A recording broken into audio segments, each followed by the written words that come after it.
Next, you're gonna mix a color with black. So I generally recommend not doing one of the lightest colors with that. Try red though. So here you're gonna go have your color and then get it to mix with black. Because I don't want it to be just black at the side, I'm actually gonna put the mixing color pretty much all the way.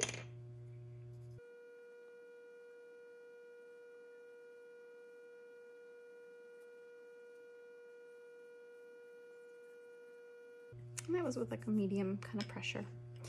Now I'm going to put the black on the dark side and I'm going to press medium pressure and get gradually lighter.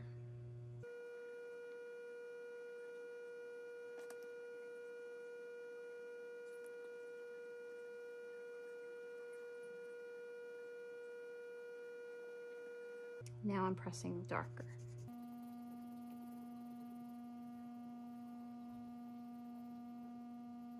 Okay. And you always go back the original color to blend it back.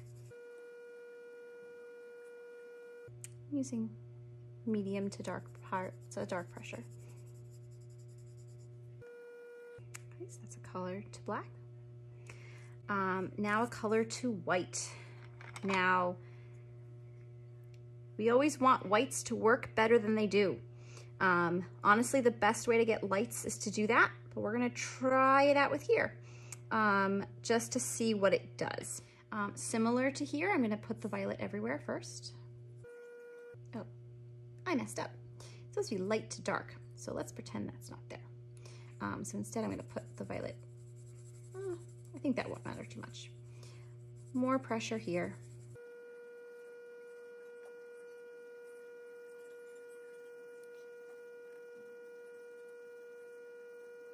So over here, I'm putting like a medium light pressure. Okay. Now I'm gonna go with my white and I'm gonna press pretty hard and gradually get lighter with the pressure.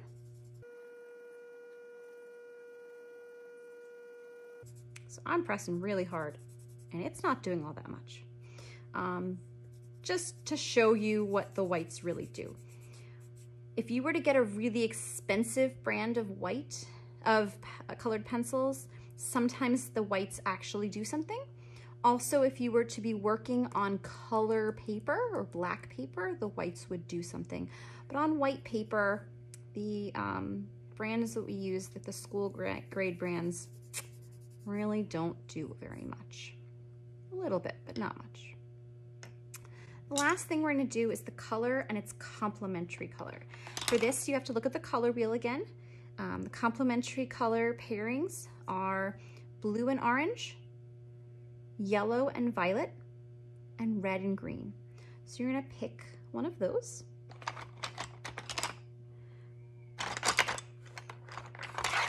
So I'm gonna pick red and green just to kind of show you what red can look like shadowed by green as opposed to black. So you're gonna pick the primary color that you're gonna use, and then you're gonna use the complementary color kind of like you used black in order to just change it and make it darker or to alter it. So you're gonna use the main color and put that everywhere with a medium pressure.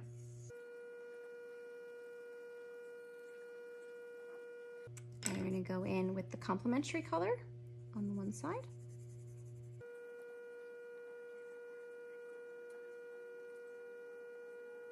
From dark to light.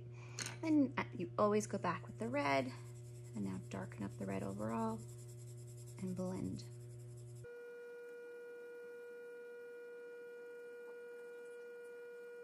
So it's a nice way to shade slightly without going to black, which can be really harsh.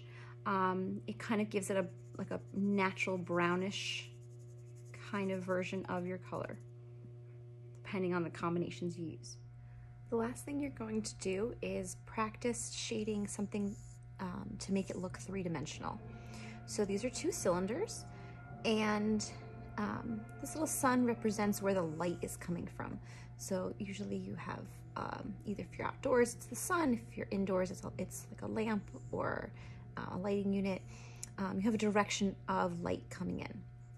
So you could just do light to dark like this, but it's usually more interesting if you go from one color to another. So one way to do this is to use analogous colors next to each other on the color wheel. If one of them is a warmer color, you can pick the warmer color or the slightly lighter color near where the sun is coming from, and then the cooler or darker color can go where the sun is not, in more of the shadowed area. So for this, I'm going to take, I'll do pink and violet.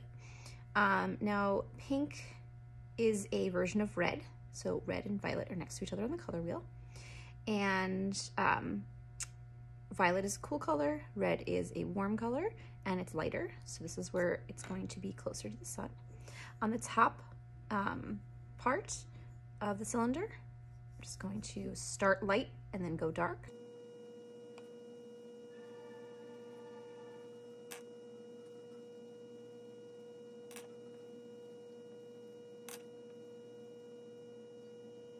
Now on the rounded part of the cylinder, I'm going to start light on the left side, and as I get to the right side, get darker.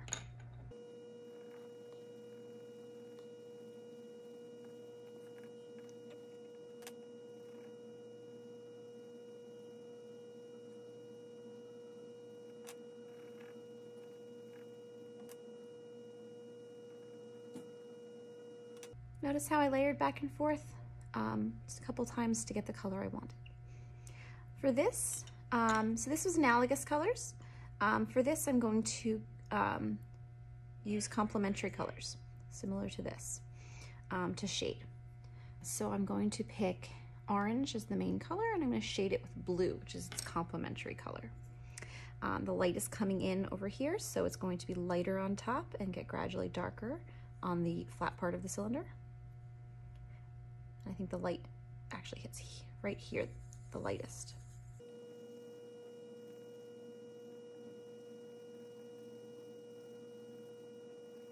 So I put orange everywhere because orange is the dominant color that I'm using, and I'm using blue to shade the orange.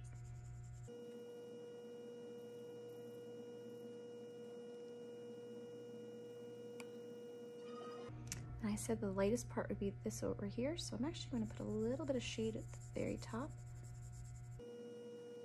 just to help that look round too. And always go back with your main color to layer.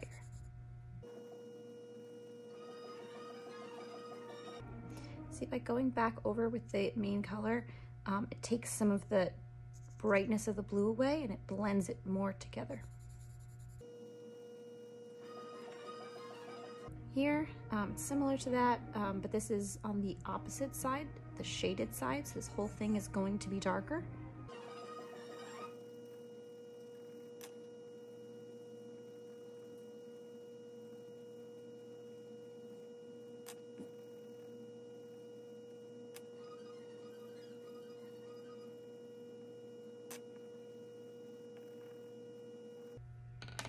Okay, so now you have a nice cylinder shaded using complementary colors.